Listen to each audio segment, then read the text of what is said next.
Depois de um dia inteiro dando aulas na escola pública, cheguei em casa exausta. Vi uma fechadura nova na despensa. É para você não mexer nas nossas coisas, disse minha nora sem olhar para mim. Sorri sem dizer nada. No dia seguinte, o cadeado tinha sumido, e em seu lugar deixei uma carta que fez suas mãos tremerem enquanto ela lia. Sim, é isso mesmo. Exatamente como você está ouvindo, um cadeado na minha própria casa, na despensa que eu mesma construí há 25 anos, quando meu Arthur ainda respirava e esta casa cheirava a café fresco e doces pela manhã. Mas deixe-me contar desde o início, porque esta história não começa com um cadeado. Começa muito antes, quando eu ainda acreditava que ser uma boa mãe significava dar tudo sem esperar nada em troca. Meu nome é Eleanor. Tenho 67 anos e, durante 42 deles, fui professora do ensino fundamental na escola primária Lincoln, no bairro de Jefferson Park. Ensinei mais de 800 crianças a ler. Ofereci-lhes carinho quando seus próprios lares não o faziam. E jamais imaginei que meu próprio filho me faria sentir como uma intrusa no lugar onde criei 3 filhos e enterrei um marido. Naquela terça-feira, cheguei cansada. Minhas pernas doíam depois de passar a tarde toda em pé supervisionando o recreio. Eu tinha 65 anos na época, prestes a me aposentar. Entrei pela porta dos fundos como sempre fui direto à despensa pegar os biscoitos de baunilha que guardava para o meu chá da tarde, meu pequeno mimo depois de um longo dia. E lá estava ele, um cadeado novo e brilhante, prateado, pendurado na porta da minha despensa como se fosse a coisa mais normal do mundo. Eu paralisei. Minha bolsa escorregou do meu ombro. Por um segundo, pensei que estivesse na casa errada, que tivesse entrado pela porta errada. Mas não, lá estava o azulejo rachado perto do fogão que Arthur nunca se deu ao trabalho de consertar. Lá estavam os pés de manjericão na janela. Era minha cozinha, a minha casa. Então eu ouvi a voz dela. Ah, você chegou em casa. Clara entrou na cozinha, enxugando as mãos com um pano de prato. Ela estava usando aquela blusa rosa que, segundo ela, custou $250 em uma boutique no centro da cidade, o mesmo que eu gastei em compras de supermercado a semana inteira. O que é isto? Perguntei, apontando para a fechadura. Minha voz saiu mais baixa do que eu pretendia. Eu ainda não entendia o que estava vendo. Ela nem sequer olhou para cima. Ah, sim. Eu e o Ryan compramos algumas coisas especiais para nós. Sabe, produtos importados, azeite de oliva orgânico, esse tipo de coisa. E bem, não queremos que se misturem com as outras coisas. É só para evitar problemas. Para evitar problemas. Como se eu fosse o problema. Mas Clary, está é a minha despensa. A minha casa. Ela finalmente olhou para mim, e naqueles olhos castanhos que antes eu achava doces, vi apenas frieza. Ah, Eleanor, não leve para o lado pessoal. É só uma questão de organização. Você tem o seu espaço, nós temos o nosso. É a maneira mais saudável de convivermos, não acha? Meu espaço. Na minha própria casa. Como se eu fosse um inquilino que eles estivessem tolerando. Eu queria gritar, arrancar aquele cadeado e jogá-lo pela janela. Mas algo dentro de mim, aquela parte que sempre foi uma professora, a parte que aprendeu a medir cada palavra, me fez calar. Eu sorri. Claro, querida. Como você quiser. E fui para o meu quarto. Eu não chorei naquela noite. Estava furiosa demais para chorar. Sentei-me na cama que dividi com Arthur por 38 anos. E, pela primeira vez em 3 anos, permiti-me enxergar com clareza o que eu vinha ignorando. Minha casa não era mais minha. Não aconteceu da noite para o dia. Foi como mofo crescendo nas paredes, você só percebe quando já está em todo lugar. Há 3 anos, quando Arthur morreu de ataque cardíaco enquanto regava seus gerânios, meu mundo desabou. Eu não perdi apenas meu marido. Perdi o som de seus passos pela manhã, o cheiro de sua loção pós-barba quando se arrumava, o jeito como ele me abraçava por trás enquanto eu cozinhava. A casa se tornou um eco gigante. Ryan, meu filho caçula, veio ao funeral com Clary. Eles estavam casados há 2 anos.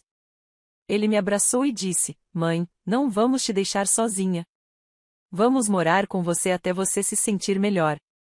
Temporariamente, ele disse. Só até você se recuperar. Mas o temporário transformou-se em um mês, depois em 6, depois em um ano, e de repente 3 anos haviam se passado. E não só não tinham ido embora, como haviam tomado posse de tudo. No início, foi algo sutil.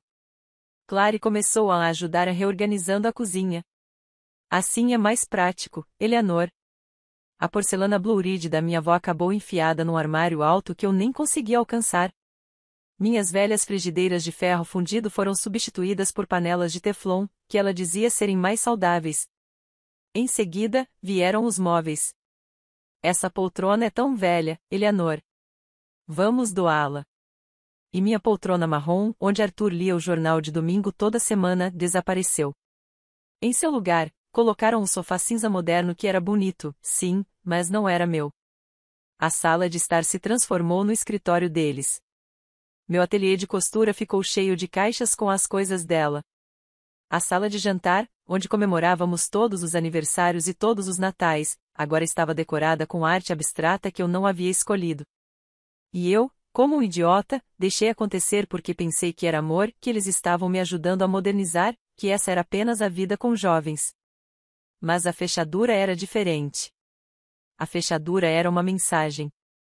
Naquela noite, deitada no escuro, lembrei-me de algo que contei a uma aluna anos atrás. O nome dela era Daisy, e sua irmã mais velha a tratava mal, pegava suas coisas e a fazia se sentir invisível na própria família. Daisy, eu lhe disse, nunca deixe ninguém fazer você se sentir inferior na sua própria vida, nem mesmo por amor. E eu tinha feito exatamente isso. Olhei para o teto. As sombras do poste de luz se moviam como fantasmas. E então, pela primeira vez em muito tempo, senti algo mais forte que tristeza. Senti raiva. E essa raiva, eu descobriria em breve, era exatamente o que eu precisava para despertar. Porque o que Clary não sabia é que os professores aprendem a ler nas entrelinhas. E eu tinha acabado de ler a mensagem dela perfeitamente. O que ela também não sabia era que eu também sabia escrever. No dia seguinte, acordei com uma clareza que não sentia há anos, como quando você tira os óculos sujos e de repente vê todos os detalhes que vinha ignorando. Levantei cedo como sempre. Preparei meu café na velha cafeteira de filtro que ainda me deixavam usar, porque a máquina de cápsulas italiana era só para eles. Sentei-me no pequeno espaço que me restava à mesa do café da manhã. E comecei a me lembrar. Não foi repentino. Foi como a água erodindo a pedra, gota a gota, até que você não reconheça mais sua própria casa. Deixei minha mente viajar 3 anos no tempo, até o dia do funeral de Arthur. Estava um calor insuportável para novembro.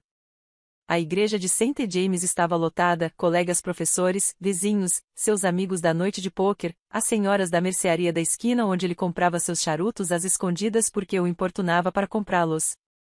Ryan chegou com Clary. Ela usava um vestido preto simples e o cabelo preso. Ela me abraçou delicadamente e disse, estou aqui para o que você precisar, Eleanor. Sua voz parecia sincera. Ou talvez eu só precisasse acreditar que era. Após o enterro, quando todos já tinham ido embora e a casa ficou mergulhada naquele silêncio terrível que só os recém-viúvos conhecem, Ryan pegou nas minhas mãos.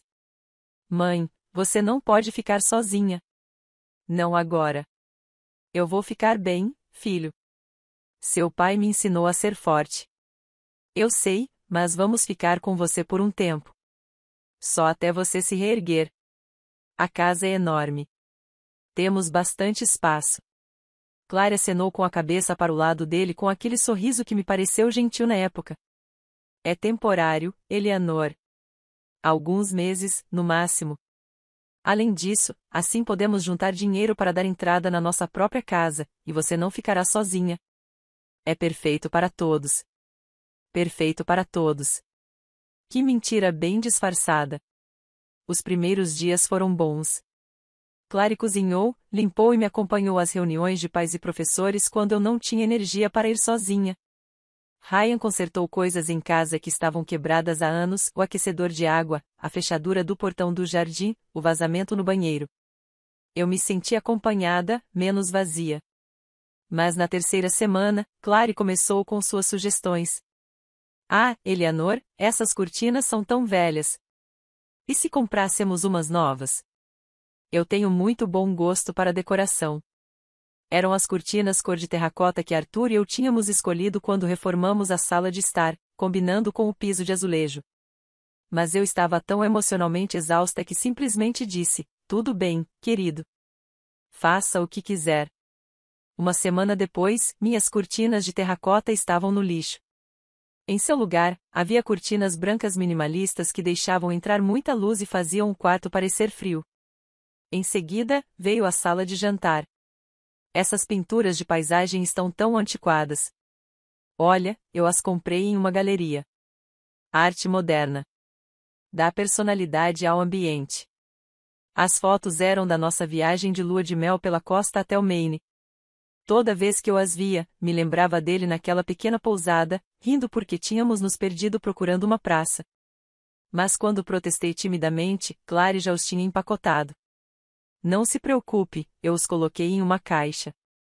Talvez você queira vê-los algum dia. Algum dia.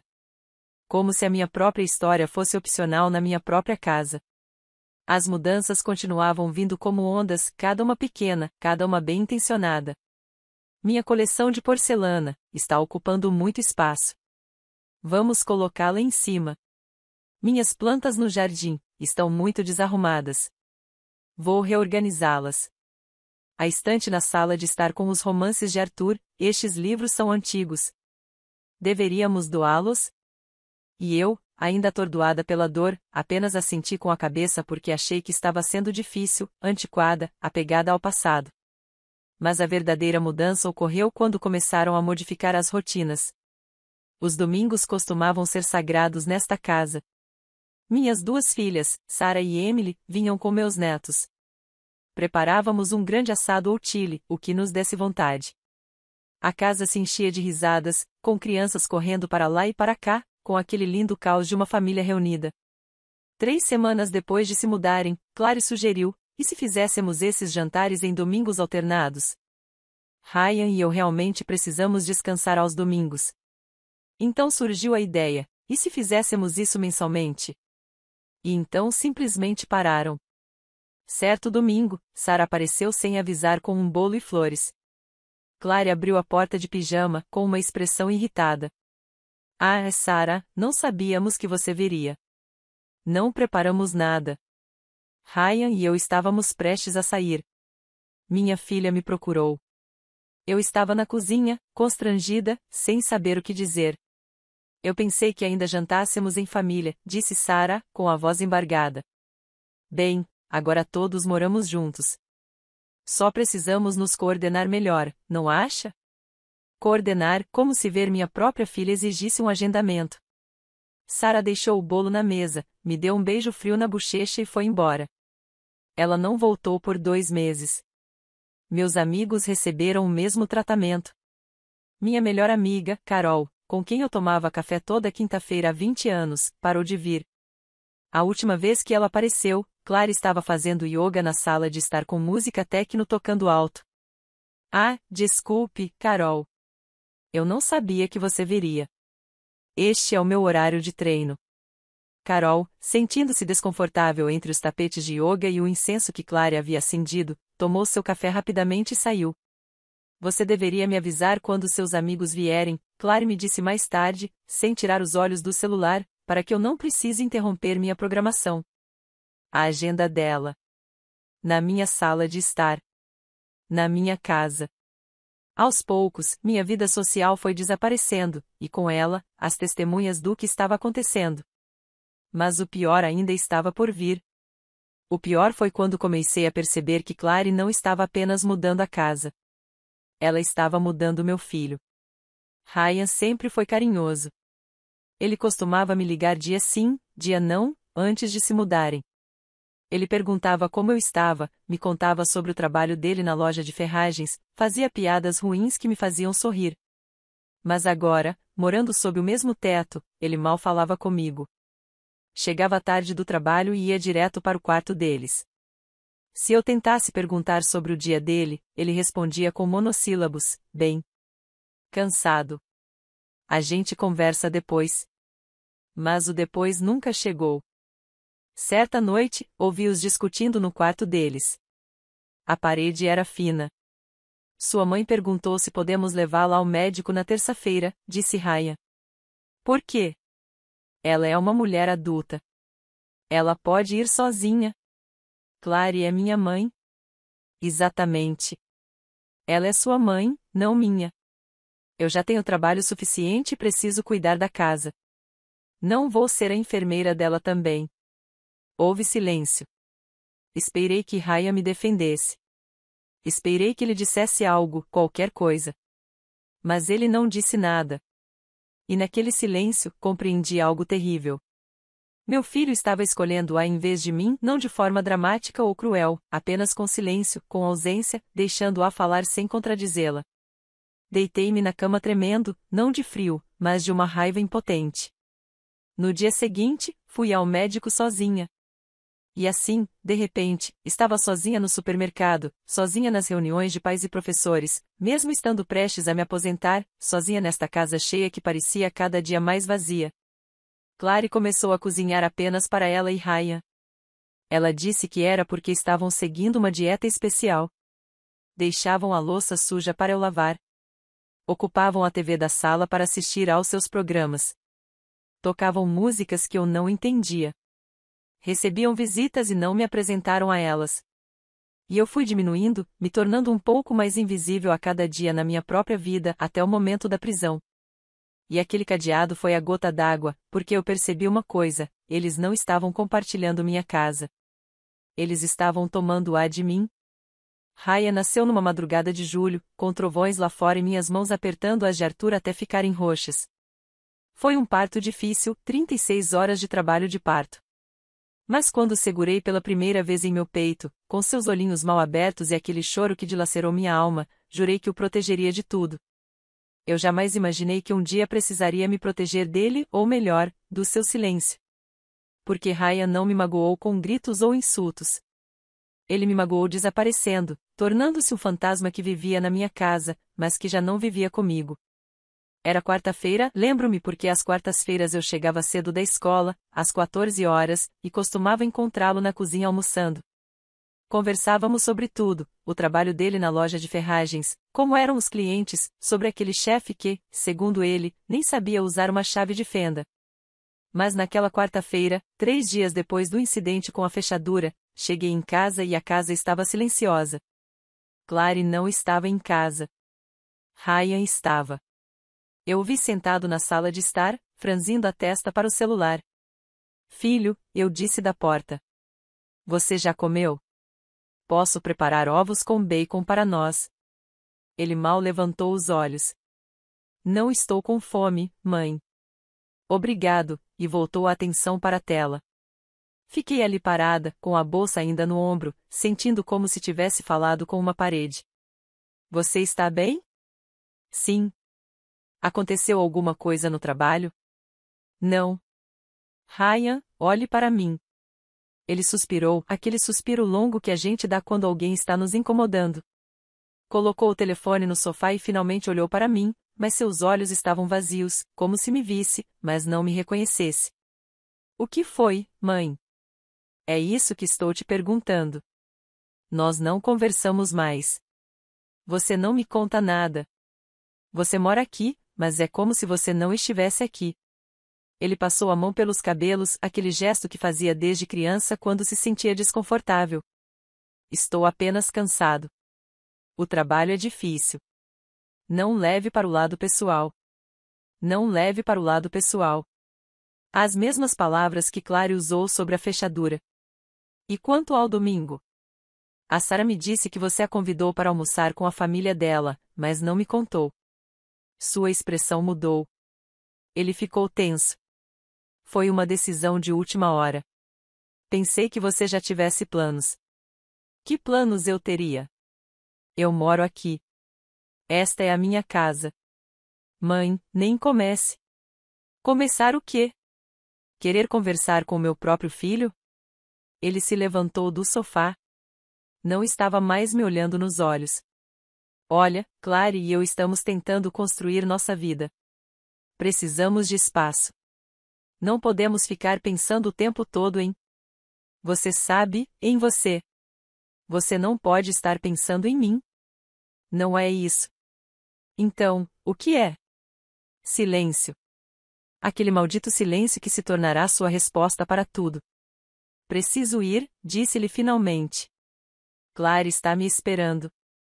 E ele foi embora. Assim, sem mais nem menos, me deixando com um nó na garganta e o coração em pedaços. Naquela noite, não consegui dormir.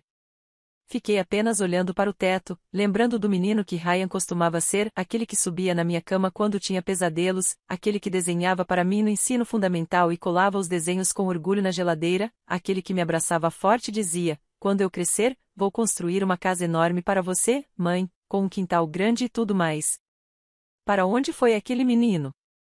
Os dias seguintes foram piores. Ryan começou a me evitar completamente. Ele saía antes de eu me levantar. Chegava tarde em casa quando eu já estava no meu quarto. E quando nos cruzávamos na cozinha ou no corredor, ele olhava para baixo e passava apressado como se eu fosse uma estranha inconveniente. Mas o que finalmente me destruiu foi o que descobri uma semana depois. Era sábado de manhã. Clary tinha saído cedo para o salão de beleza, aquela rotina semanal que ela afirmava ser essencial e que custava $200 cada vez. Ryan estava no chuveiro. E eu, arrumando a sala de estar como sempre fazia, encontrei um envelope pardo esquecido entre as almofadas do sofá. Eu não queria bisbilhotar. De verdade, não queria. Mas o envelope tinha o logotipo do banco e estava aberto. Dentro havia um extrato bancário do meu filho. E também um pedaço de papel escrito à mão por ele, um bilhete que ele me escreveu 2 anos atrás, quando me pediu dinheiro emprestado. Minhas mãos começaram a tremer enquanto eu lia. Mãe, prometo que te devolverei os $80.000 assim que o empréstimo for aprovado. É para a entrada da nossa casa. Clary e eu já encontramos um lugar perfeito em Iglands Rent. Estamos muito animados para começar. Juro pela memória do papai que te pagarei de volta. Com amor, Ryan. $80.000. A poupança que Arthur e eu juntamos durante anos para nossa aposentadoria. O dinheiro que eu estava guardando para emergências, para não ser um peso para ninguém na minha velhice. Eu emprestei para ele porque ele era meu filho, porque eu confiava nele, porque ele me disse que era para a casa dele. Mas, de acordo com o extrato bancário que tenho em mãos, datado de apenas um mês antes, não havia casa alguma. Havia uma cobrança de $70.000 para a Premium Auto Group, referente a um carro. Eles compraram um SUV de luxo com o meu dinheiro e o empréstimo do banco, e nunca me contaram. Senti o chão se mover. Sentei-me no sofá porque minhas pernas não me sustentavam. Li a declaração repetidas vezes, procurando algum erro, alguma explicação que não fosse a óbvia. Mas não houve engano. Meu filho mentiu para mim. Ele me usou. Ele pegou as economias de uma vida inteira e gastou tudo por capricho para agradar a esposa. Ouvi o chuveiro desligar e os passos de Ryan se aproximando. Rapidamente coloquei os papéis de volta no envelope e o deixei onde estava. Quando ele saiu, com os cabelos molhados e uma toalha em volta do pescoço, olhou para mim, surpreso. Ah, você está aqui? Sim, só estou arrumando. Ele assentiu com a cabeça, desconfortável. Foi até o sofá, pegou o envelope sem dizer uma palavra e foi para o seu quarto. Ele nem sequer fingiu que ia explicar. Naquela tarde, quando Clary voltou com o cabelo recém-arrumado e as unhas pintadas de vermelho vivo, eu a vi de forma diferente. Observei-a entrar naquele SUV cinza novinho em folha estacionado lá fora, aquele que eles supostamente compraram com as economias deles, com as minhas economias. E algo dentro de mim se quebrou para sempre. Não era só o dinheiro. Era a traição. Era saber que meu próprio filho me via como um banco, como alguém de quem ele podia tirar sem receber nada em troca, como alguém cujas necessidades não importavam. Naquela noite, enquanto eles jantavam na cozinha, conversando e rindo como se nada estivesse errado, eu fiquei no meu quarto. Eu não chorei. Eu já não tinha mais lágrimas. Em vez disso, senti algo frio e nítido, uma decisão se formando como gelo no meu peito.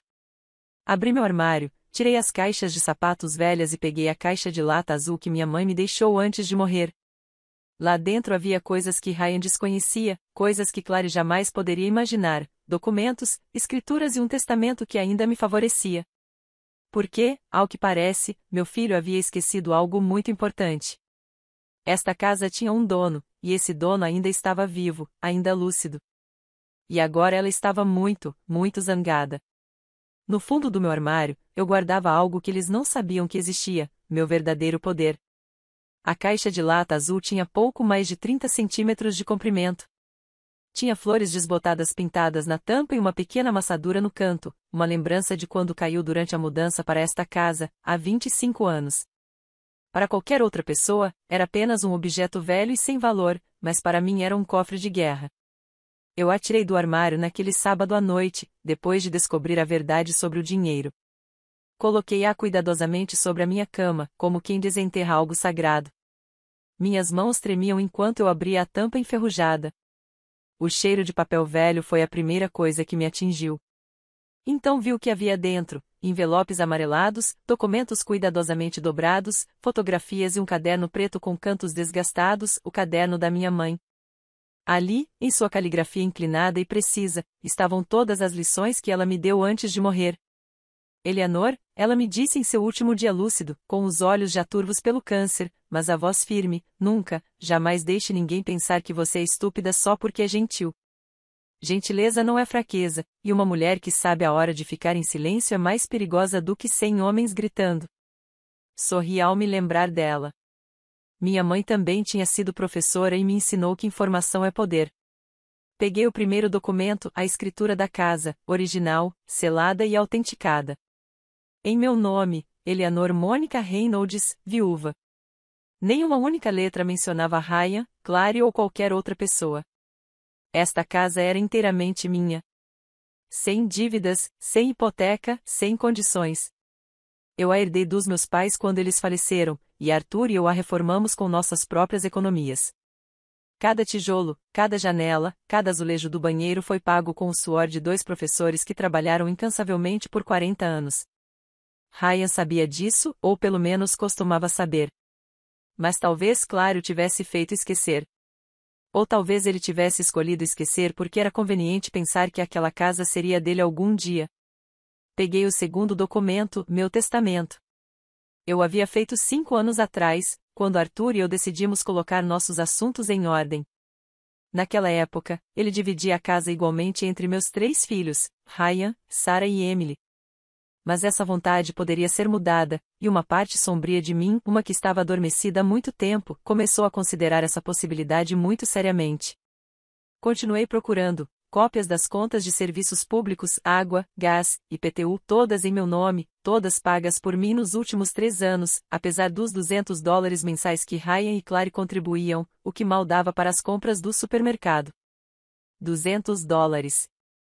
Uma piada. Só o IPTU era de $800 por trimestre. Luz, $200, gás, $100. Manutenção, reparos, custos inesperados.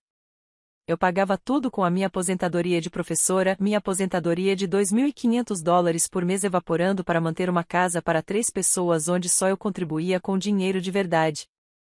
Mas o mais interessante estava no fundo da caixa, um cartão de visita branco com letras azuis. Patrick Nolan, advogado. Direito de família e sucessões. Patrick tinha sido meu aluno na 3ª série, há mais de 30 anos, um garoto magro e sério que sempre lia no recreio. Agora, ele era um dos advogados mais respeitados do estado. E me devia um favor. Eu havia convencido sua mãe a não tirá-lo da escola quando ela queria que ele começasse a trabalhar.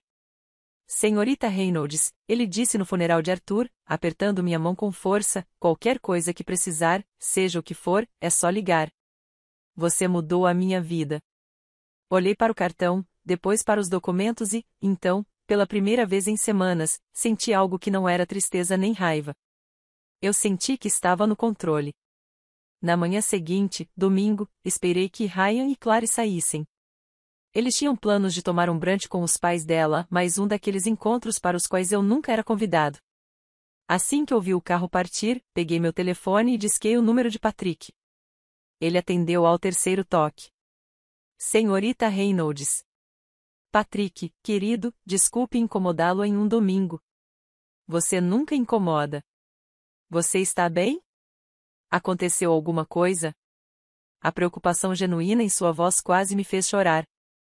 Fazia tanto tempo que alguém não se preocupava de verdade comigo. Preciso da sua ajuda. Preciso revisar alguns documentos e, talvez fazer algumas alterações. Houve uma pausa. Alterações no seu testamento, entre outras coisas? Posso perguntar o que está acontecendo?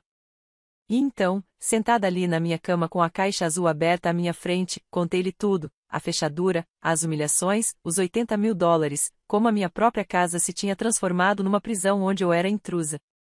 Patrick escutou sem interromper. Quando terminei, o silêncio dele era diferente. Não era desconforto. Era cálculo, reflexão, planejamento. Senhorita Reynolds, a senhora tem provas de tudo isso? Eu tenho recibos. Tenho o extrato bancário que encontrei. Tenho mensagens de texto onde Ryan prometeu me pagar de volta. E a casa está inteiramente em meu nome, completamente. Perfeito. Sua voz soou mais firme. Então, aqui está o que vamos fazer. Durante a hora seguinte, Patrick explicou um plano. Não era vingança. Era proteção. Era estabelecer limites legais que Clary e Ryan não poderiam ultrapassar.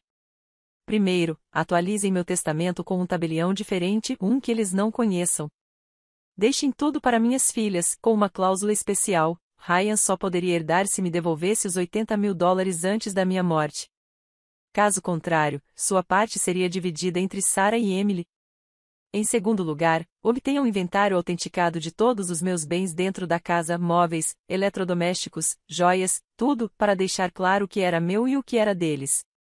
Terceiro, prepare um ultimato legal. Se eles não começassem a pagar um aluguel justo, calculado em $5.000 por mês, o que era barato para uma casa desse tamanho, ou não saíssem em 3 meses, eu poderia iniciar um processo de despejo. Mas Patrick, eu disse, com a voz embargada, ele é meu filho.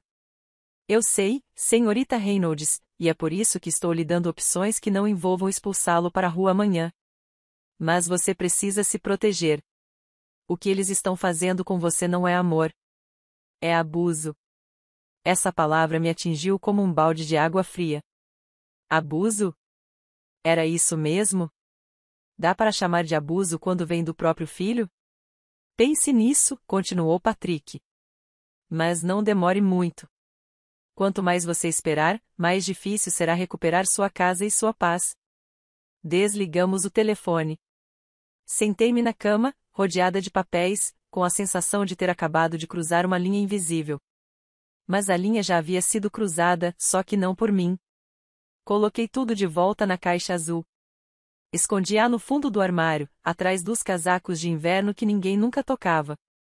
Quando Ryan e Clary chegaram em casa naquela tarde, me encontraram na cozinha fazendo canja de galinha como sempre, como a velhinha inofensiva que eles pensavam que eu era. Cheira bem, disse Ryan, surpreso ao me ver cozinhando. Pensei que estivéssemos de dieta, acrescentou Clary em tom cortante. Eu sorri, aquele sorriso que aperfeiçoei ao longo de 40 anos lidando com pais difíceis. É só para mim? Vocês dois façam o que quiserem. Clary piscou, confusa com meu tom neutro.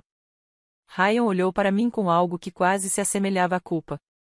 Mas nenhum dos dois disse nada, e eu continuei mexendo minha sopa, calma, enquanto em minha mente as peças de um tabuleiro de xadrez que eles nem sabiam que existiam já estavam se movendo. Porque eu havia aprendido algo importante: quem grita mais alto nem sempre vence. Às vezes, o vencedor é aquele que sabe esperar em silêncio, com a paciência de um professor e a precisão de um cirurgião. E eu já havia esperado tempo suficiente. Aniversário de Ryan, 35 anos. Antes, essas datas eram sagradas em nossa família.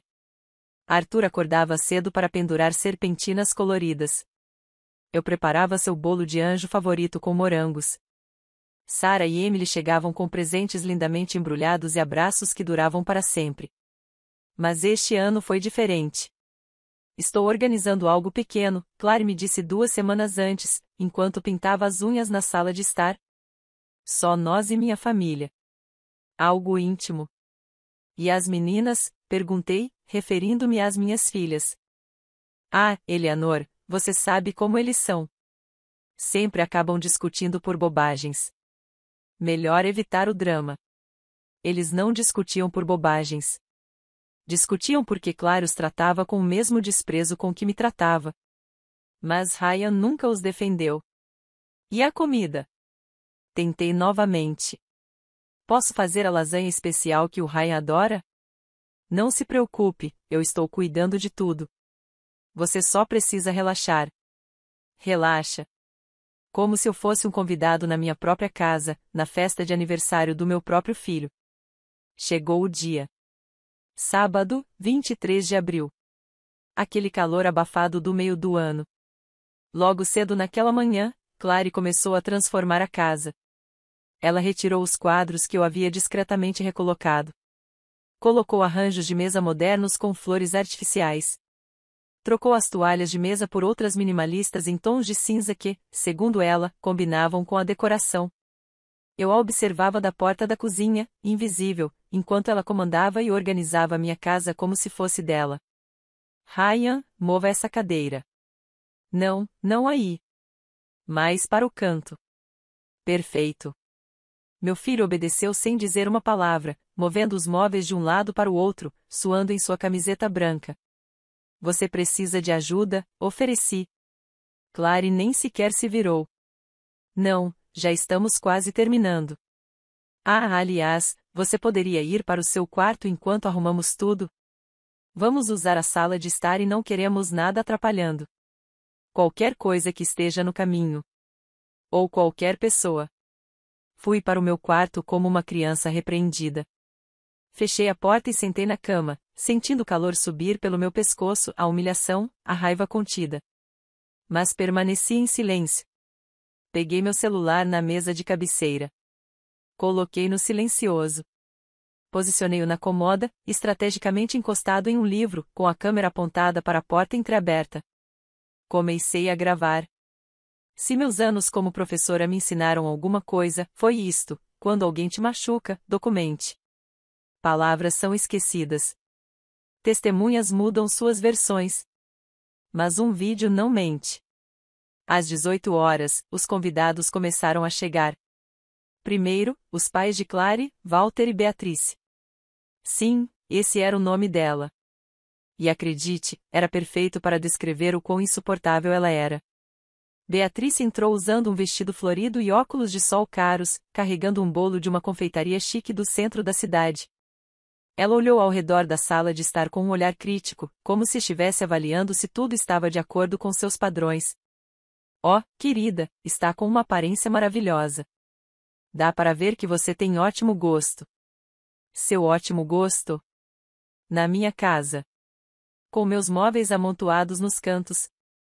Então, a irmã de Clary, Megan, chegou com o marido e 2 filhos mimados que imediatamente começaram a correr pela casa gritando como animais selvagens. Um deles derrubou minha violeta africana. Ninguém disse uma palavra. Nem sequer a recolheram. Fiquei parada no corredor, vestida com minha blusa de domingo e brincos de pérola, esperando que alguém me cumprimentasse. Ninguém o fez. Clary passou por mim como se eu fosse parte da parede. Walter olhou para mim, acenou com a cabeça e não disse nada. Beatrice simplesmente me ignorou. Ryan estava ocupado demais abrindo garrafas de vinho e colocando música. Sentei-me na cadeira de canto, aquela que tinham enfiado ao lado da estante, e fiquei observando. A mesa de jantar estava repleta de comida que eu não havia preparado: sushi, cortes nobres de carne, saladas gourmet, garrafas de vinho que custavam mais de $50 cada, pão artesanal, sobremesas francesas, tudo pago com o dinheiro que eles supostamente não tinham. O mesmo dinheiro que justificava o fato de não me pagarem um aluguel justo.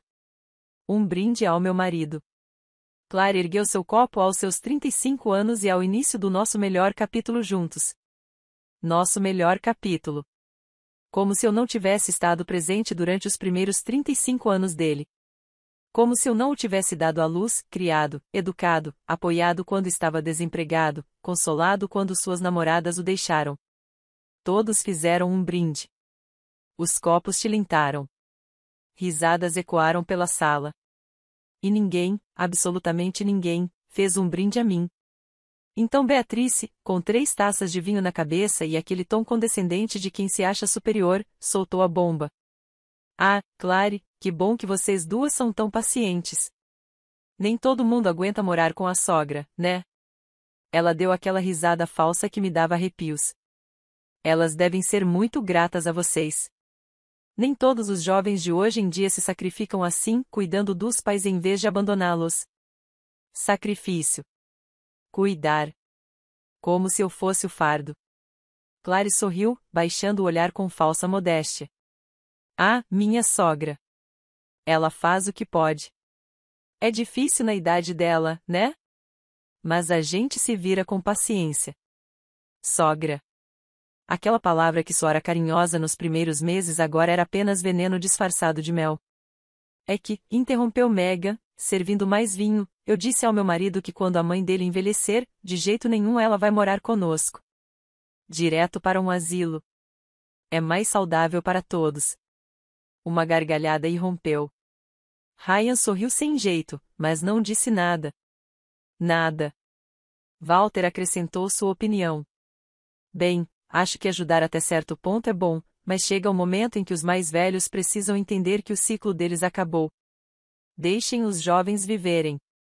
Os mais velhos. Falavam de mim como se eu não existisse, como se eu fosse um objeto a ser descartado eventualmente. Beatrice olhou diretamente para mim pela primeira vez em toda a noite. Certo, Eleanor? Você entende que eles precisam do espaço deles. Eles são jovens. Eles têm sonhos.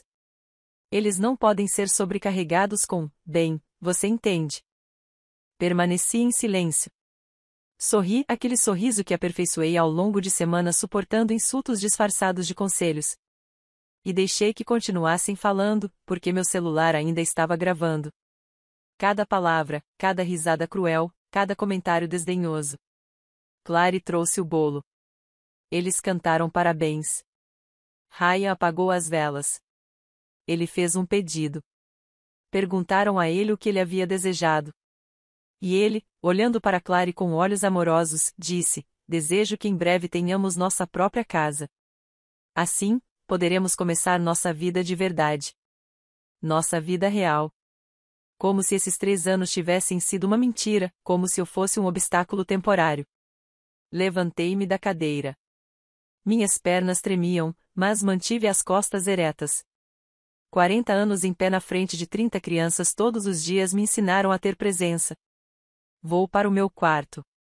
Aproveitem a festa. Ninguém me impediu. Ninguém disse, não vá. Ninguém perguntou se eu estava bem. Clary apenas murmurou, descanse bem. Fechei a porta do meu quarto.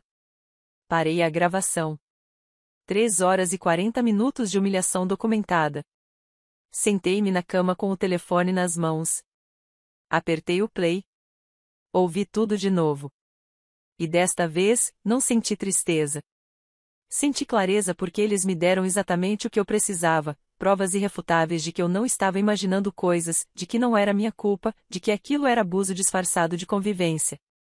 Salvei o vídeo na nuvem. Fiz 3 cópias de segurança.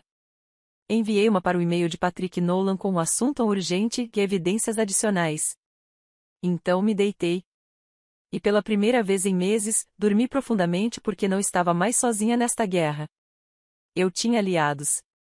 Eu tinha provas. E acima de tudo, eu tinha um plano. O que eles não sabiam era que tinham acabado de cavar as próprias sepulturas. E eu estava prestes a entregar-lhes a pá. No dia seguinte, fiz algo que Clary jamais esquecerá, algo tão simples quanto uma carta, mas tão devastador quanto um terremoto. Quando Clary leu aquela carta, vi o sangue sumir do seu rosto. Porque as palavras certas, ditas na hora certa, valem mais do que 1000 gritos. A manhã de domingo estava silenciosa. Silenciosa demais. Aquela quietude incômoda depois da tempestade, quando o ar ainda cheira a eletricidade e destruição. Ryan e Clary. Clary só saiu do quarto às 11 horas. Eu já estava acordada havia 2 horas. Já tinha tomado meu café. Reguei as poucas plantas que me restavam. E fiz algo que vinha planejando a noite toda. Sobre a mesa de jantar, em meio aos restos da festa que ninguém havia limpado, vi o cadeado. Tinham simplesmente deixado ali, ao lado das garrafas vazias e dos pratos sujos, como se fosse lixo, como se não tivesse sido o símbolo da minha humilhação dias antes. Peguei-a. Era leve, barata, o tipo de cadeado que se compra em qualquer loja de ferragens por $5. Nada de especial.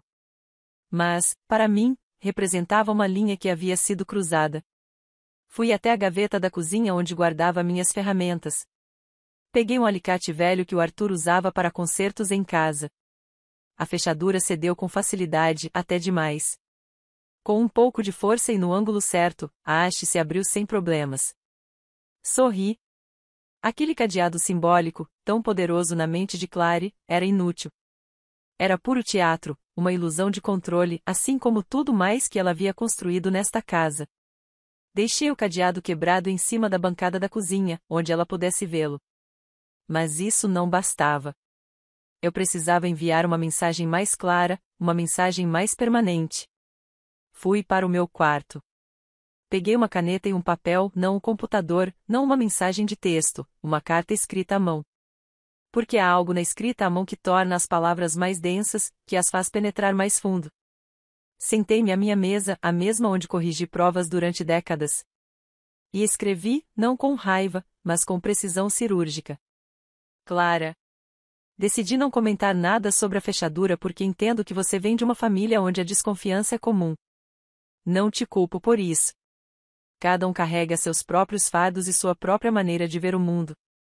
Mas quero que você saiba algo muito importante, algo que você talvez tenha esquecido ou que talvez nunca tenha sido dito claramente. Esta casa tem dono. E esse dono sou eu. Os documentos estão em meu nome, escrituras originais, autenticadas em cartório, impossíveis de serem alteradas sem minha presença física, meu documento de identidade válido e minha impressão digital. Meu advogado, Sr. Patrick Nolan, possui cópias autenticadas de tudo. E acredite em mim quando digo que ele é muito bom no que faz. Eu sei da procuração que você queria que eu assinasse há 6 meses, aquele papel que você acidentalmente deixou sobre a mesa com as partes importantes destacadas em amarelo. Eu não sou burra, Clary. Sou professora. Ensinei mais de 800 crianças a ler. Consigo ler nas entrelinhas melhor do que você imagina. Eu também sei dos $80.000 que meu filho me pediu emprestado para dar de entrada em uma casa que nunca existiu. O dinheiro que se transformou no carro que você dirige todos os dias. E eu sei o que você disse sobre mim ontem à noite. Anotei cada palavra. Isso não é uma ameaça. É informação.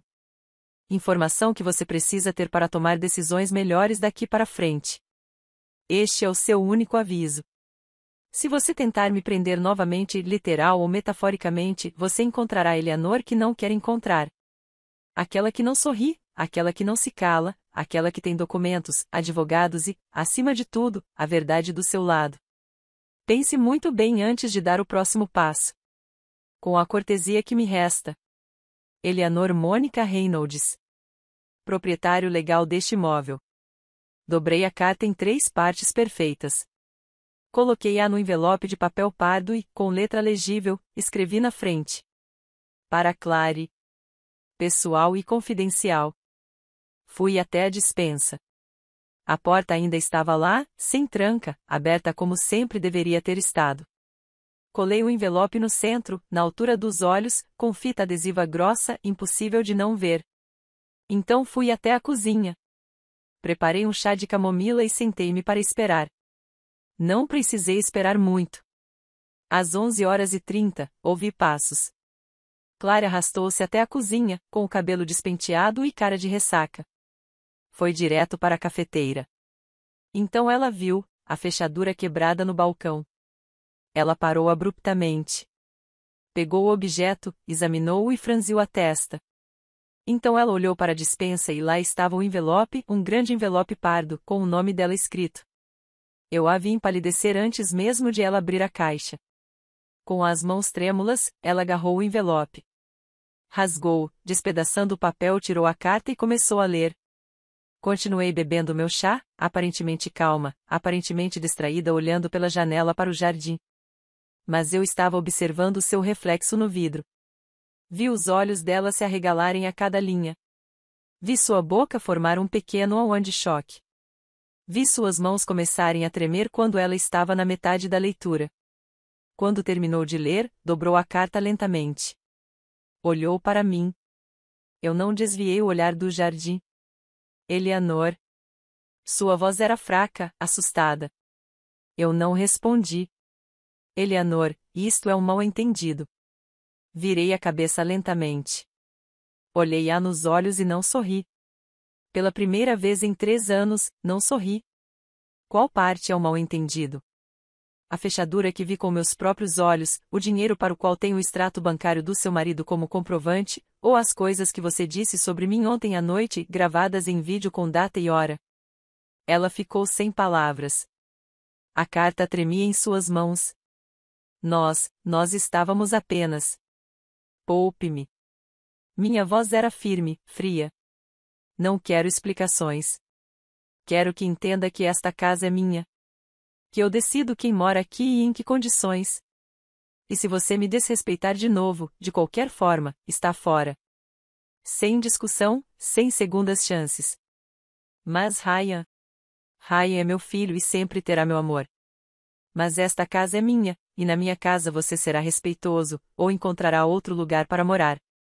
O silêncio que se seguiu foi denso, pesado, eletrizante. Clary apertou a carta contra o peito. Por um instante, pensei que ela fosse chorar, gritar ou fazer uma daquelas cenas dramáticas que ela tanto adorava, mas ela não fez nada disso. Ela apenas acenou com a cabeça levemente, quase imperceptivelmente, e foi para o seu quarto sem dizer mais nada. Ouvi a porta fechar e, em seguida, vozes abafadas. Ryan perguntando o que havia de errado. Clary chorando, explicando, talvez exagerando. Eu não me importava. Pela primeira vez em anos, senti que tinha recuperado algo, não minha casa inteira, não minha vida inteira, mas uma pequena e vital parte da minha dignidade. Terminei meu chá. Lavei minha xícara e fui dar uma volta no parque do bairro, onde ninguém me conhecia, onde ninguém me julgava, onde eu podia respirar sem sentir que meu ar estava sendo racionado. Quando voltei 2 horas depois, o envelope de papel pardo tinha sumido da despensa. O cadeado quebrado ainda estava no balcão, mas agora havia um bilhete ao lado, escrito à mão por Ryan. Mãe, precisamos conversar. Peguei o bilhete. Amassei-o na minha mão e sorri porque, finalmente, depois de 3 anos de silêncio, meu filho queria conversar e eu tinha muito a dizer. Aquela conversa mudou tudo, mas não da maneira que eu esperava. Eles pensaram que eu estava com medo, mas eu estava apenas esperando o momento perfeito. O bilhete de Ryan ficou em cima da bancada por 2 dias, 2 dias inteiros em que nenhum de nós 3 disse uma palavra além do estritamente necessário. Bom dia. Boa noite. Precisa ir ao banheiro? Nada mais. A casa se transformou em um campo minado onde cada passo tinha que ser calculado, onde cada porta que se fechava soava como um tiro, onde o silêncio era tão denso que quase se podia cortá-lo com uma faca. Clary evitava meu olhar. Quando nos cruzávamos na cozinha, ela pegava o que precisava e saía rapidamente como um rato assustado. Ela não tocava mais música no volume máximo. Ela não reorganizava mais minhas coisas sem permissão. Ela não fazia mais comentários cortantes disfarçados de piadas. Pela primeira vez em 3 anos, havia medo em seus olhos quando ela olhou para mim. E não vou mentir, uma parte sombria de mim gostava desse medo. Mas eu sabia que isso era temporário. Que o choque inicial se transformaria em ressentimento. Que o ressentimento se tornaria uma estratégia. Que Clary não era do tipo que desistia facilmente. Então eu também não desisti. Comecei a documentar tudo. Tudo mesmo. Comprei um caderno novo na loja da esquina, verde, de espiral. Na primeira página, escrevi: Livro de despesas domésticas, abril de 2025. E comecei a anotar cada centavo que saía do meu bolso. Energia elétrica $212. Água $84. Gasolina $120. Imposto predial, $800.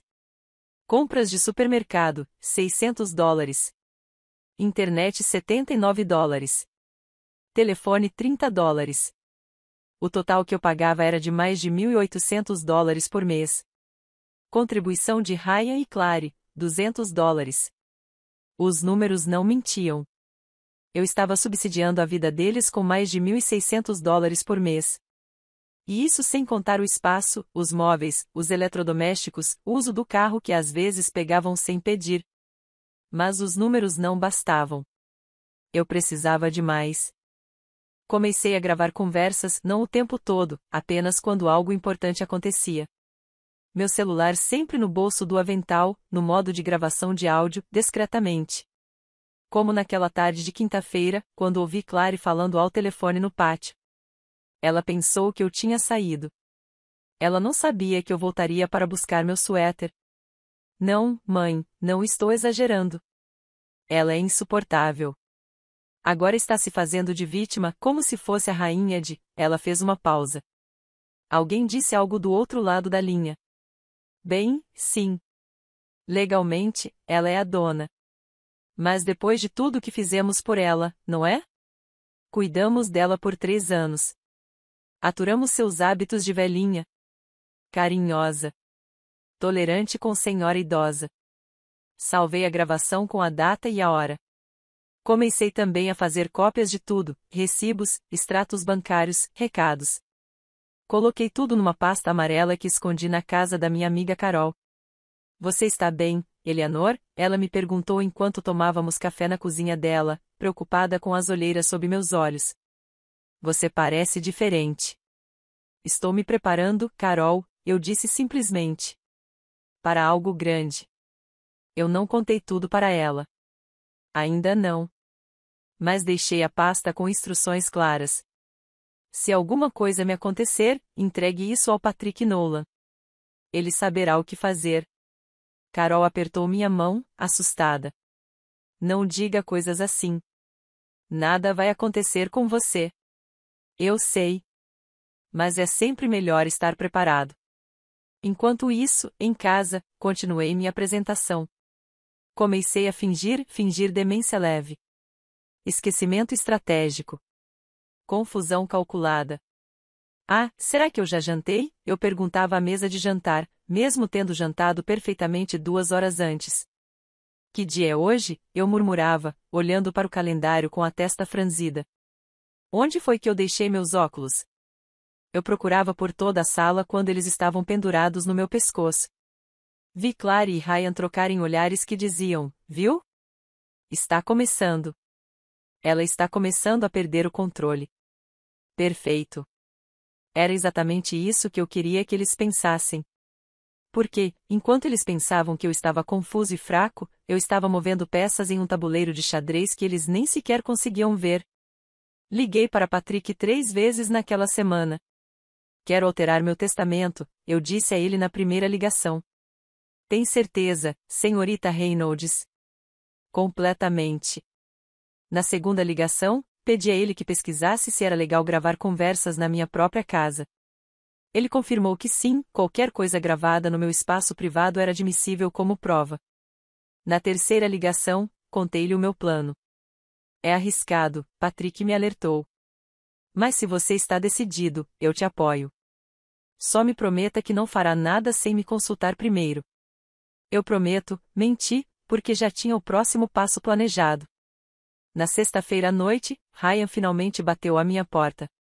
Mãe, podemos conversar? Entre, filho. Ele entrou devagar, com as mãos nos bolsos.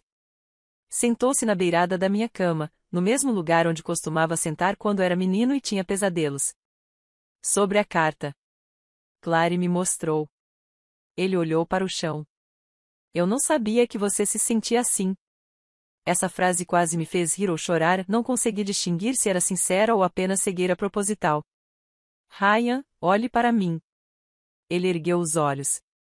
Tinha os mesmos olhos de Arthur, os mesmos olhos castanhos com reflexos dourados pelos quais me apaixonei 40 anos atrás. Você realmente não sabia, ou não queria saber? Ele ficou em silêncio. E nesse silêncio encontrei minha resposta. Os $80.000, ele começou. Não quero falar sobre isso agora. Mas mãe, eu te pago de volta, eu juro. É que é isso, Ryan. Minha voz era firme. Eu não vim a este mundo para ser recompensada.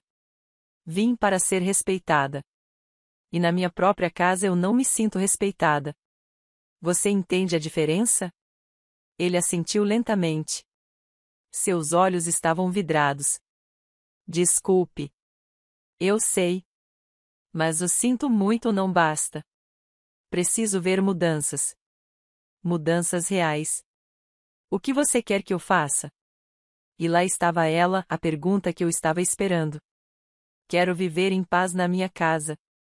Quero que sua esposa me trate com um mínimo de respeito. E quero que você comece a contribuir de forma justa com as despesas ou encontre seu próprio lugar para morar. Ele se levantou num pulo. Vocês estão nos expulsando? Não. Estou te dando opções.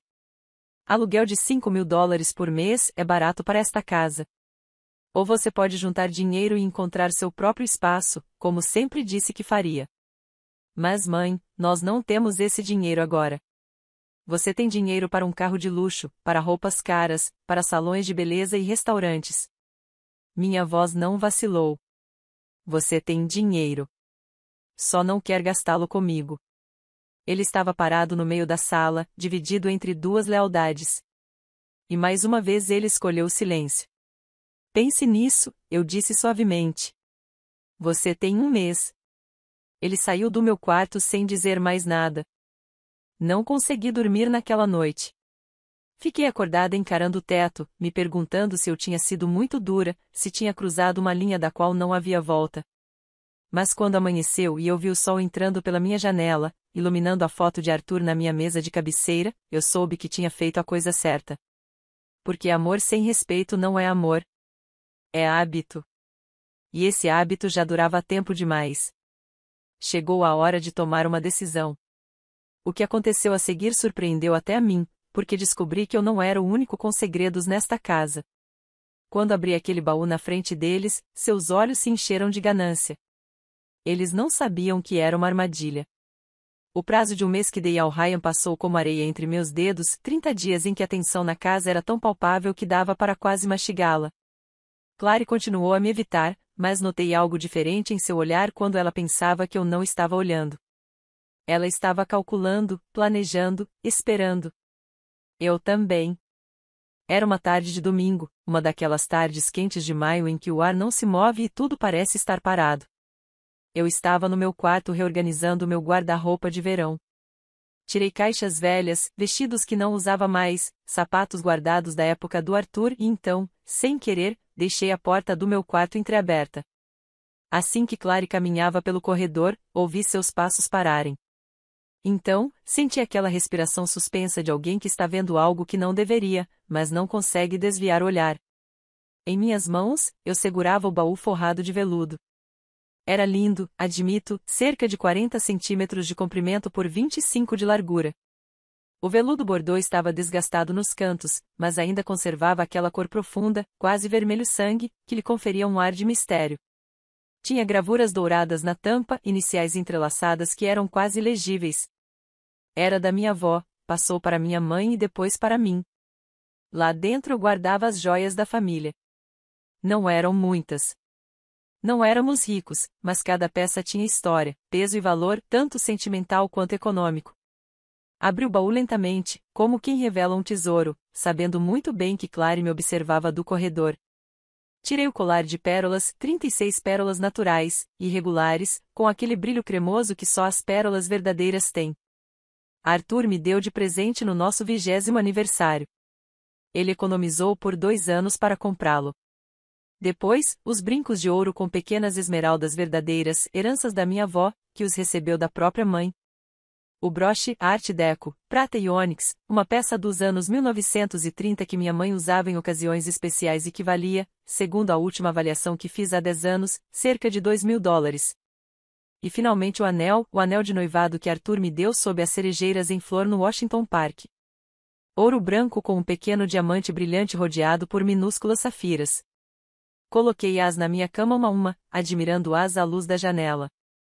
E então, como se só agora tivesse notado a presença dela, virei-me para a porta. Ah, Clary, eu não te vi aí. Ela deu um passo à frente, com os olhos fixos nas joias. Nem sequer fingia mais ser discreta. Isso é real? Eu sorri, aquele sorriso orgulhoso de uma avó, exibindo seus tesouros. Sim, querida. São relíquias de família. Estão conosco há gerações. Peguei o colar de pérolas e deixei-o deslizar entre meus dedos. Este colar tem quase 50 anos. As pérolas são naturais, veja, não são como as cultivadas que existem hoje em dia, todas uniformes. Clary se aproximou, hipnotizada. Posso. Ela estendeu a mão. Eu lhe dei o colar. Ela o pegou com um cuidado exagerado, como se estivesse segurando algo de valor inestimável, o que, na verdade, era. É lindo, murmurou ela. Seus olhos brilhavam de um jeito que me lembrava os de uma criança diante da vitrine de uma loja de doces. Deve valer muito. Bem, nunca mandei avaliar para vender, mas sim, suponho que sim. A avaliação antiga dizia que, no total, valia cerca de $20.000. Mas isso foi há 10 anos. Quem sabe agora? Eu a vi engolir em seco. Vi como seus dedos acariciavam as pérolas com uma reverência misturada com ganância. E um dia isso será do Ryan, completei a frase por ela. Bem, será seu quando eu me for, é claro. É para a família. Algo mudou em sua expressão. Uma luz se acendeu em seus olhos, uma luz perigosa que eu conhecia muito bem porque já tinha visto em pais quando descobriam que um professor tinha algo que eles queriam. Onde você guarda algo tão valioso? Perguntou ela, tentando parecer casual. Bem aqui no meu armário. Sempre guardei aqui. Fingi uma expressão preocupada. Embora ultimamente eu esteja pensando que talvez devesse colocá-lo em um cofre, sabe, só por precaução. Sim, isso seria mais seguro, disse ela rapidamente. Posso te ajudar a levar o dinheiro ao banco, se quiser. Aposto que sim. Oh, que gentileza! Sim, talvez um dia desses a gente faça isso juntos.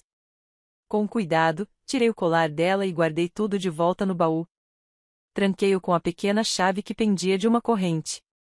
Clary acompanhava a cada movimento meu com o olhar. Bem, vou deixar você descansar, disse ela finalmente, mas seus pés não se moveram. Ela continuou encarando o baú como se o estivesse memorizando. Quando ela finalmente saiu, esperei 5 minutos. Depois, saí do meu quarto e caminhei casualmente pela sala de estar. Clary estava no sofá com o celular, mas não estava assistindo a vídeos nem nas redes sociais. Ela estava no Google. Lia as buscas refletidas na tela do celular dela, no espelho do corredor. Preço de colar de pérolas naturais. Valor de joias antigas. Herança de família. Quem herda? Sorri para mim mesma e continuei andando. Nos dias seguintes, Clary mudou completamente. De repente, ela se tornou gentil e prestativa. Perguntou se eu precisava de ajuda com as compras. Ofereceu-se para me fazer um chá. Ela até tentou cozinhar algo especial para mim, embora tenha ficado horrível. Eleanor, disse ela numa tarde de quarta-feira, com a voz doce como mel envenenado, você pensou mais sobre o banco? Tenho tempo amanhã. Poderíamos ir juntas abrir o cofre. Ah, sim, mas não sei. Estou preocupada que peçam muita papelada. Não se preocupe. Eu te ajudo com tudo. Posso até colocar meu nome na caixa também, para que, se algo acontecer com você, tenhamos acesso, sabe, para o Ryan. Aí estava. O verdadeiro motivo. Que ótima ideia, eu disse, fingindo inocência. Deixe-me pensar a respeito. Mas eu não pensei. Em vez disso, liguei para Patrick. Ela mordeu a isca, eu disse a ele ao telefone naquela noite, trancada no meu banheiro com a água correndo para que eles não me ouvissem. Tem certeza disso, senhorita Reynolds? É um risco. Eu sei, mas preciso que ela mostre quem realmente é. E isso é perfeito. Quer que eu prepare os documentos? Sim, mas com a cláusula que discutimos. No dia seguinte, contei para Clary que tinha marcado a consulta no banco para sexta-feira. O rosto dela se iluminou como uma árvore de Natal. Perfeito. Eu vou com você. Não se preocupe com nada. Chegou a sexta-feira. Fomos ao banco. Abrimos um cofre. Colocamos o baú com as joias dentro e assinamos os papéis.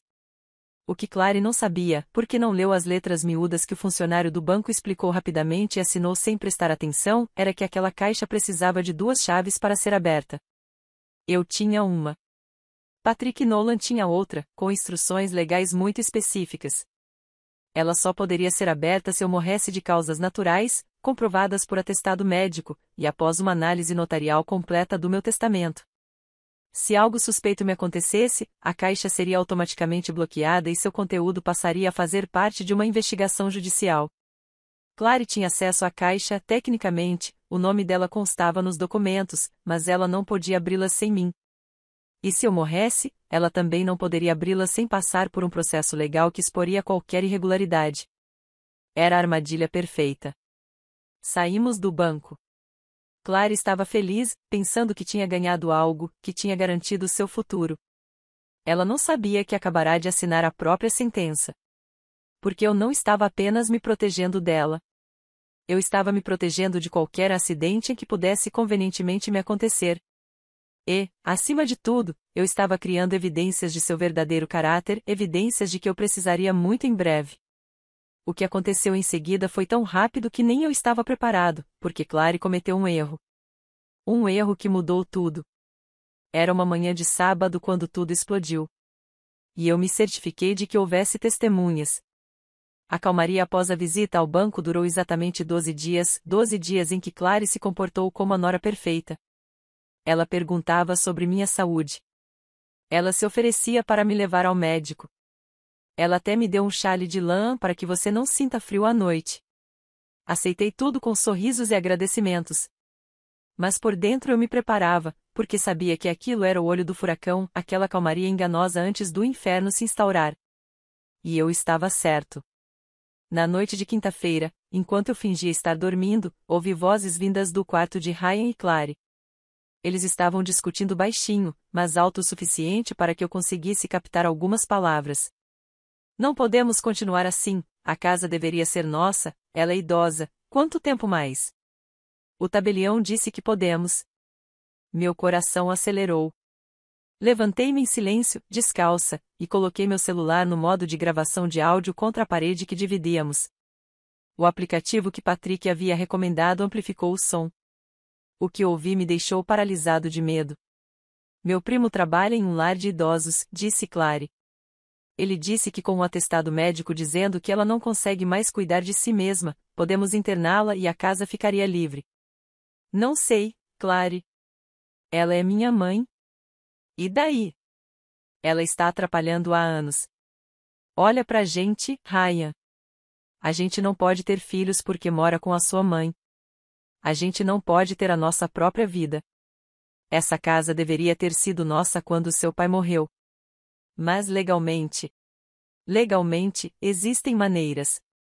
Meu tio é advogado. Ele diz que, com uma procuração e um diagnóstico de demência senil, podemos assumir o controle dos bens dela. E você viu como ela está ultimamente. Ela esquece as coisas. Ela confunde os dias. Até o médico poderia atestar que ela não está bem. Senti náuseas, não pelo que eles estavam planejando, mas pelo quão bem-sucedida tinha sido minha atuação. Até demais. Não sei se consigo fazer isso. A voz de Ryan era fraca, hesitante, mas não escandalizada, não indignada como um filho defendendo sua mãe deveria estar. Ah, Ryan, não seja covarde. É para o nosso próprio bem, para o nosso futuro. Além disso, ela será bem cuidada no lar de idosos. É melhor para todos. O silêncio que se seguiu foi pior do que qualquer palavra, porque significava que Ryan estava considerando a possibilidade. Meu próprio filho estava pensando em me trancar para ficar com a minha casa. Salvei a gravação. Fiz o upload para a nuvem em 3 endereços de e-mail diferentes. E então eu soube que era a hora. Eu não podia esperar mais. Na manhã de sexta-feira, liguei para minhas 2 filhas. Sarah, Emily, preciso que vocês venham aqui em casa amanhã às 10 horas da manhã. É urgente. Você está bem, mãe? Perguntou Sarah, alarmada. Estou bem, mas preciso que vocês venham aqui e tragam seus maridos. É importante. Então liguei para Patrick. chegou a hora. Tem certeza? Com certeza. Prepare tudo o que discutimos, toda a documentação, tudo mesmo. E preciso que você esteja aqui amanhã às 10 horas com o tabelião, se possível. Entendido, senhorita Reynolds. Finalmente liguei para minha amiga Carol. Preciso que você esteja aqui amanhã como testemunha e traga seu celular totalmente carregado. O que você vai fazer, Eleanor? Vou recuperar minha vida. O sábado amanheceu claro, um daqueles dias em que o céu está tão azul que chega a doer olhar. Levantei cedo. Vesti minha melhor blusa, aquela azul com flores brancas que Arthur me deu no nosso último aniversário. Coloquei meus brincos de pérola. Arrumei meu cabelo com cuidado. Se isso fosse para ser uma batalha, eu entraria nela como uma rainha. Às 9h30 eles começaram a chegar. Primeiro, Sarah com seu marido Robert, minha filha mais velha com aquele olhar preocupado que ela tem desde pequena. Mãe, o que está acontecendo? Espere até que todos estejam aqui, querida. Então Emily veio com o marido, Javier, e meus 2 netos.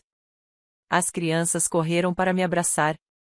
Vovó, faz tanto tempo que não tivemos. Eu sei, meus amores. Eu sei. Carol chegou pontualmente com uma caixa de doces, que deixou sobre a mesa da sala de jantar. E, por fim, Patrick Nolan com sua pasta de couro e um senhor mais velho de terno, a quem apresentou como Sr. Mendes, o tabelião. Ryan e Clary estavam na cozinha tomando café da manhã. Quando viram tantas pessoas entrarem, suas expressões mudaram. O que é isto? Perguntou Clary, levantando-se. É uma reunião de família, eu disse calmamente. Sentem-se, todos. Tenho algo importante a dizer. Nos acomodamos na sala de estar. Eu fiquei com a poltrona principal, aquela que tinha sido do Arthur.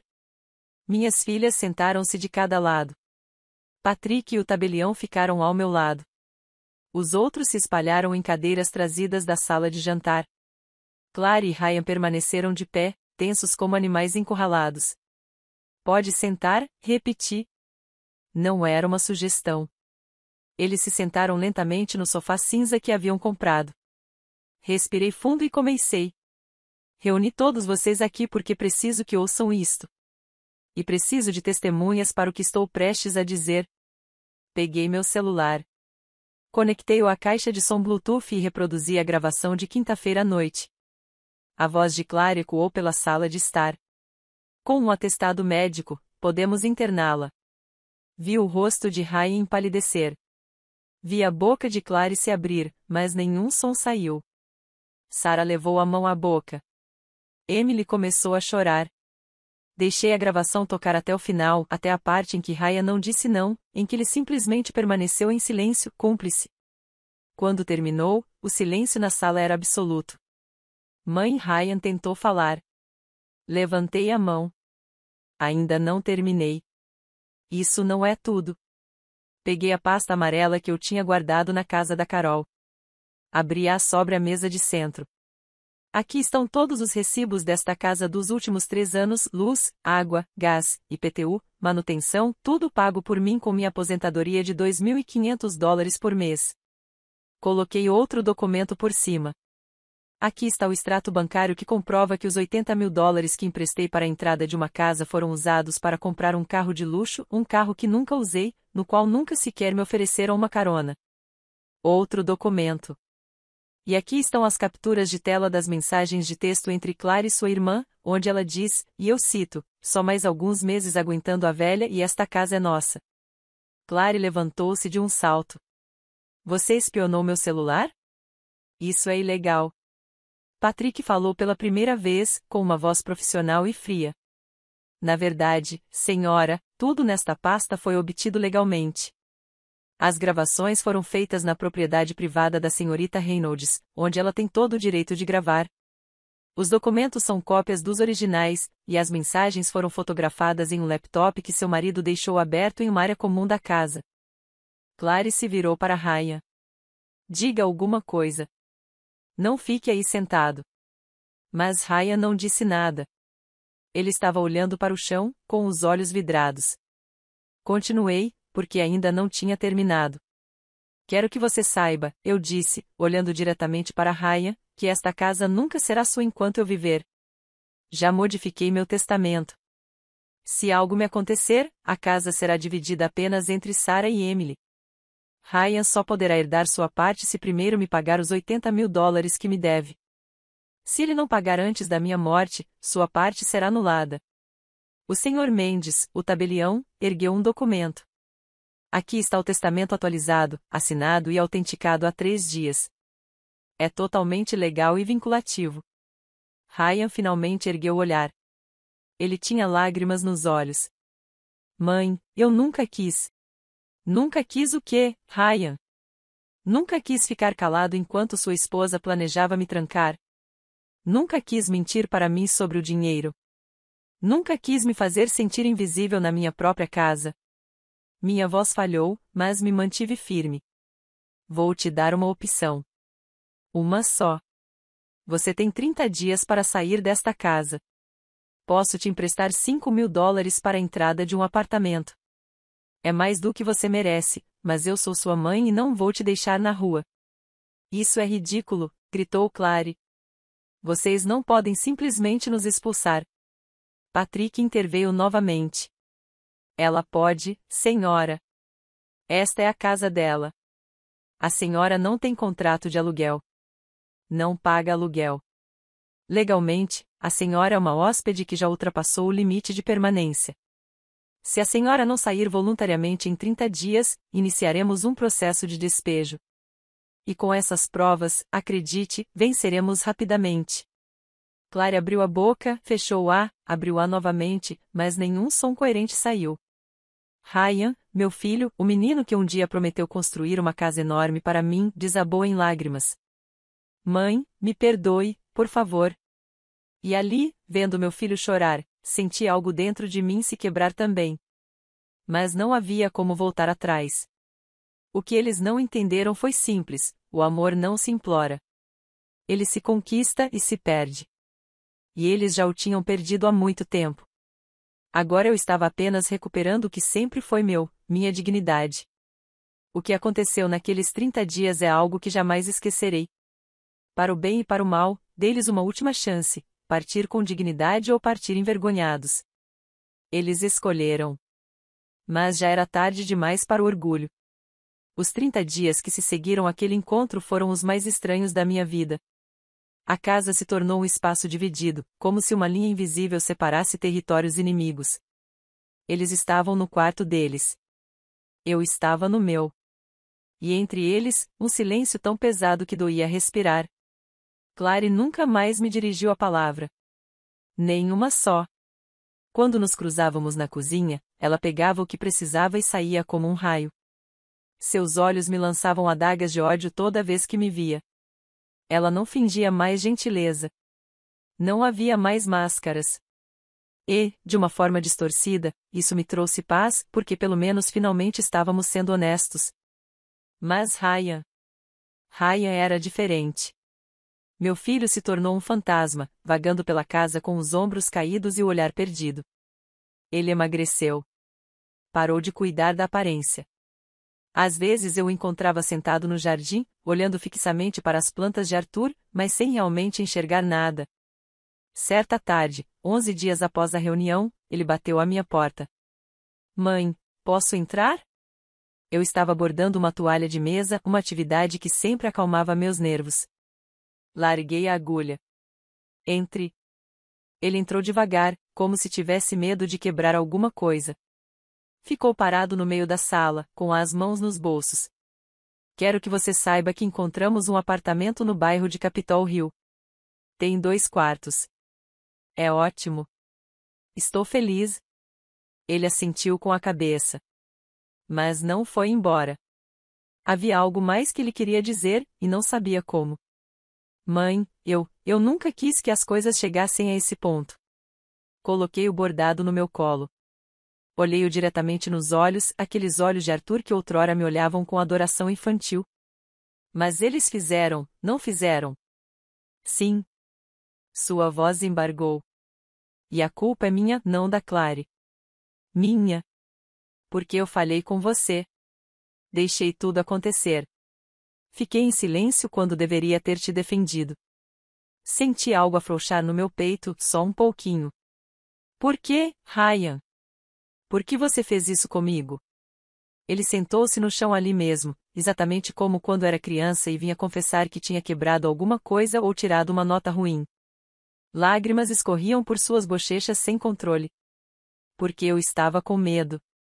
Medo de perdê-la.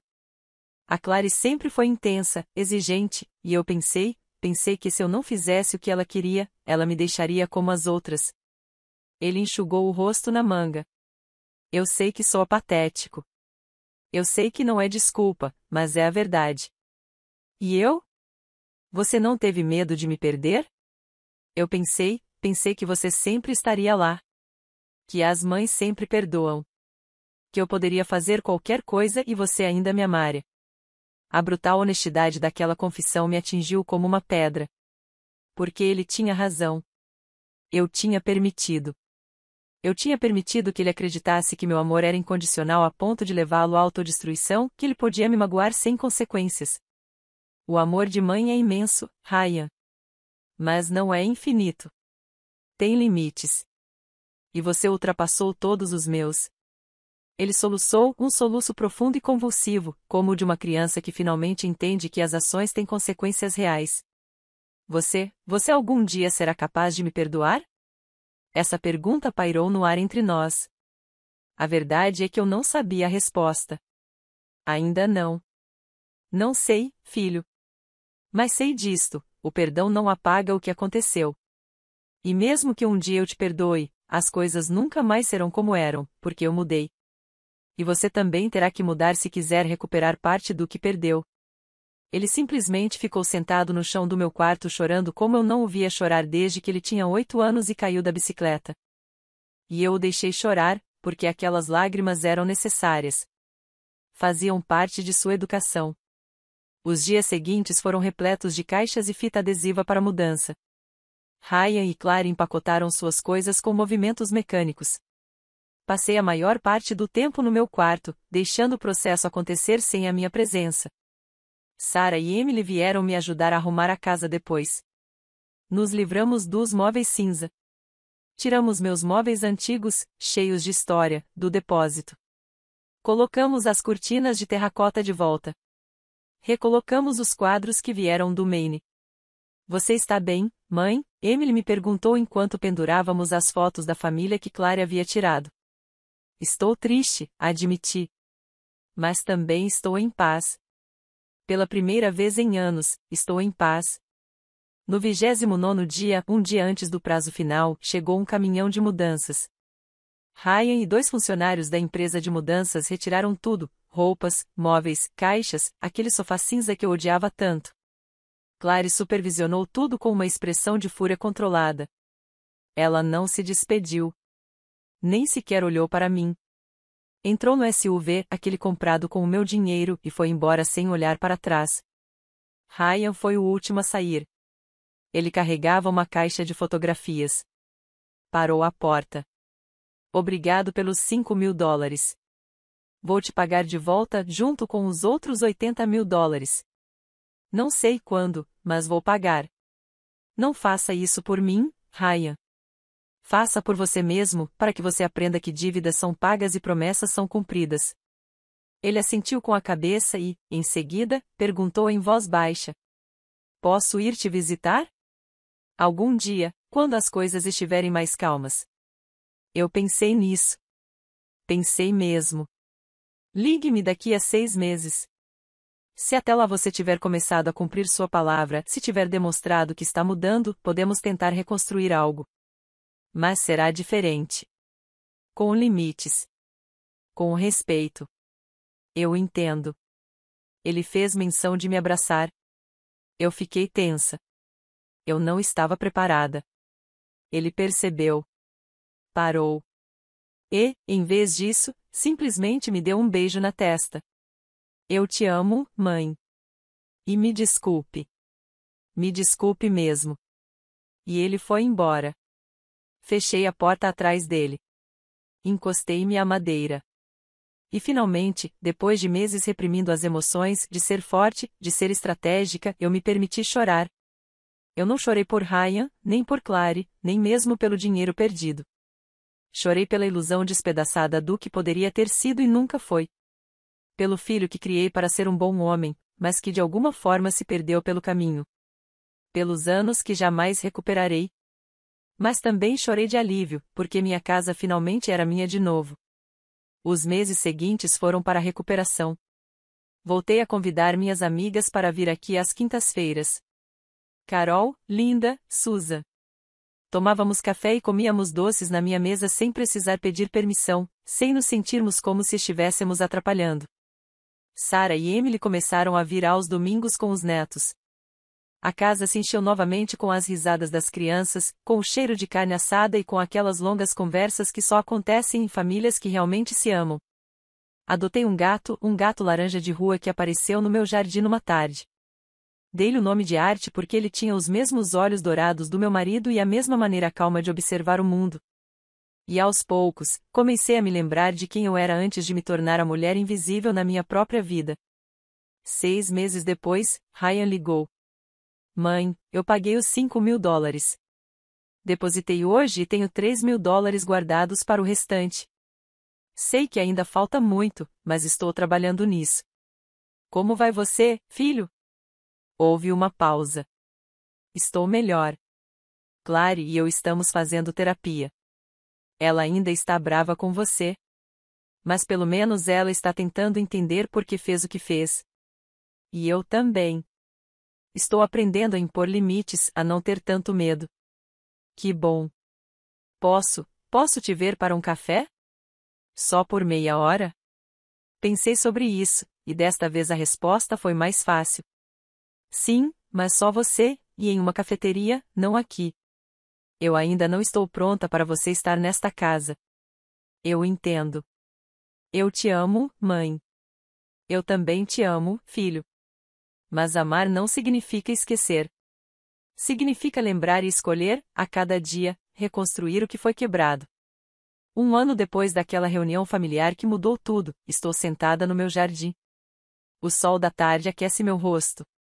Art, o gato, dorme no meu colo. Minhas plantas estão florindo porque finalmente tenho tempo para cuidar delas. Nem tudo é perfeito. Ainda tenho dias difíceis, dias em que sinto falta do que poderia ter sido, dias em que me pergunto se fui muito dura. Mas aí me lembro da fechadura, das humilhações, das noites em que me senti uma estranha na minha própria cama. E eu sei que fiz a coisa certa. Porque recuperei algo mais valioso do que uma casa. Recuperei minha dignidade, minha paz, meu direito de viver sem medo, sem culpa, sem ter que justificar minha existência. Ryan vem me visitar uma vez por mês. Tomamos café. Conversamos. Já nos visitamos 4 vezes, e cada visita é um pouco menos constrangedora que a anterior. Não sei se algum dia voltaremos a ter o relacionamento que tínhamos antes. Provavelmente não. Mas estamos construindo algo novo, algo baseado no respeito mútuo, em limites claros, em um amor que não é mais cego, mas consciente. E isso basta. Porque aprendi algo que deveria ter aprendido há muito tempo: a verdadeira riqueza não é o que você possui. É o que você se recusa a deixar que lhe tirem sua paz, sua dignidade, seu direito de viver sem se desculpar por existir. E isso, ninguém jamais poderá tirar de mim novamente. Compartilho essa história não para que você me julgue ou me aplauda. Compartilho isso porque sei que existem muitas mulheres por aí vivendo a mesma situação, sentindo-se invisíveis em suas próprias casas, tolerando isso porque acham que é o que devem fazer. E quero que você saiba o seguinte: você não precisa tolerar isso. Você não precisa ser um mártir. Você pode estabelecer limites. Você pode dizer não. Você pode retomar o controle da sua vida. Nunca é tarde demais para se defender. Nunca é tarde demais para escolher a si mesmo. Eu fiz isso aos 67 anos de idade. E se eu consegui, você também consegue. Não deixe que ninguém faça você se sentir inferior, nem seu filho, nem sua nora, nem ninguém. Você é suficiente. Você sempre foi suficiente. E você merece respeito, especialmente em sua própria casa, especialmente em sua própria vida. Você quer saber mais? Essa história tocou seu coração? Fez você refletir? Deu a você a força necessária para fazer o que precisa ser feito? Deixe um comentário. Diga-me de onde você está ouvindo. Conte-me se você está travando sua própria batalha. Você não está sozinho. Nenhum de nós está. Dê um like neste vídeo se esta história te fez lembrar do seu próprio valor. Assine para continuar ouvindo histórias de mulheres que decidiram deixar de ser invisíveis. Porque as nossas vozes importam. Nossas histórias importam. E enquanto houver alguém disposto a lhes contar, haverá esperança para todos os outros. Com amor e respeito. Eleanor.